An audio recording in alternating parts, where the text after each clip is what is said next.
Protect your DNA. BioPQQ can promote formation of new mitochondria. Infowarsstore.com.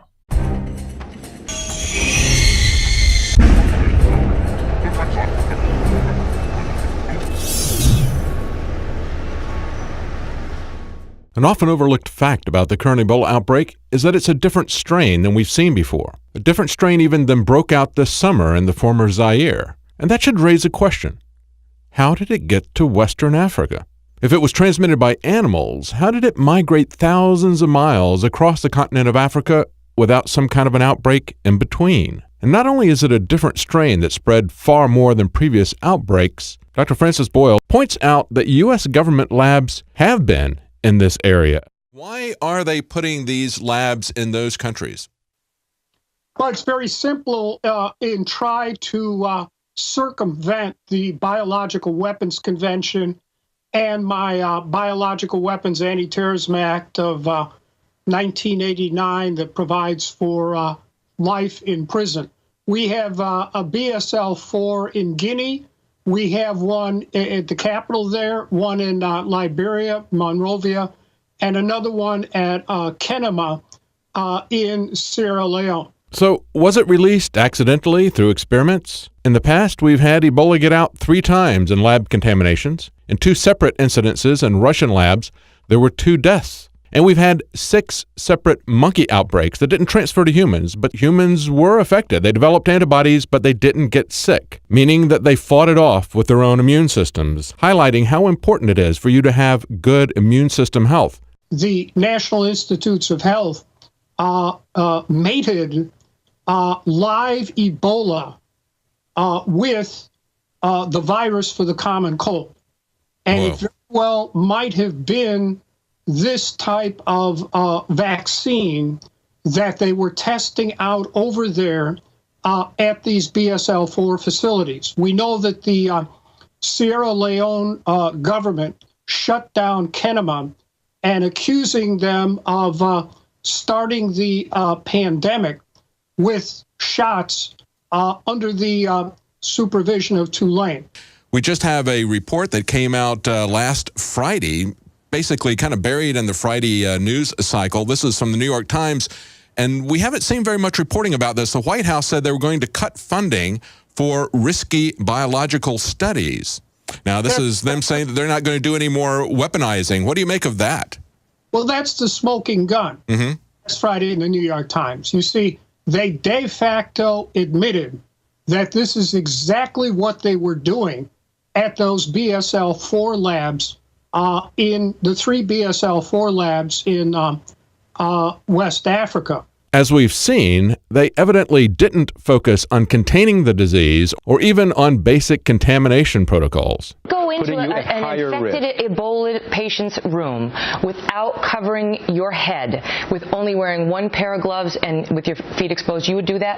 Absolutely. More is not always better. Better is better. Well, today we got a picture of Dr. Frieden visiting an Ebola ward in Liberia. Look at him there. That's him front and center. He is covered head to toe. Now, if the repeated lies and hypocrisy of the CDC doesn't make you wonder if the spread of the current Ebola outbreak has been deliberate, then the history of the U.S. government's involvement in bioweapons should. We're always told, of course, that DARPA's work on weaponizing viruses is strictly defensive, and it's for the public safety, of course. Just like the robots that they're creating that run faster than humans, I'm sure will only be used for hurricane relief. And it's not just DARPA. From the very beginning of its creation, the CIA has worked with criminals to develop biological and chemical weapons for the U.S. government. The book, A Terrible Mistake, The Murder of Frank Olson, tells the story of a CIA scientist who worked with biological and chemical weapons at Fort Detrick. His story is closely tied to Operation Paperclip, where Nazi war criminals were granted immunity for what they could bring to the American research programs on biological and chemical warfare. But it's not just Nazis that were brought in. Japanese war criminals were brought in as well. Here's some of the credentials of a Japanese general that we gave immunity to and brought into our biological warfare program.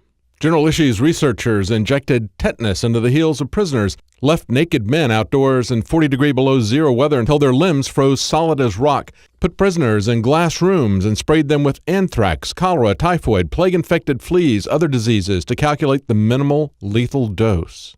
even tied prisoners to a stake, and then exploded germ bombs overhead while soldiers wearing protective gear timed their deaths with stopwatches. Anywhere between 3,000 and 6,000 people. Men like that formed the foundation of the U.S. biological warfare units. Scientists like Dr. Cyril Broderick and Dr. Francis Boyle are asking if this isn't a manufactured epidemic. But the greatest danger may not be Ebola itself, but the big pharma Defense Department cures and vaccines that are being rushed to market. Normally, it would take years of human trials before a completely new vaccine was approved for use. But such is the urgency that this experimental vaccine is being fast-tracked at an astonishing rate. The vaccine uses a modified chimpanzee common cold virus to carry a single Ebola protein. It cannot trigger either disease, but should prompt the production of antibodies. Right. What could possibly go wrong? For Infowars Nightly News, I'm David Knight.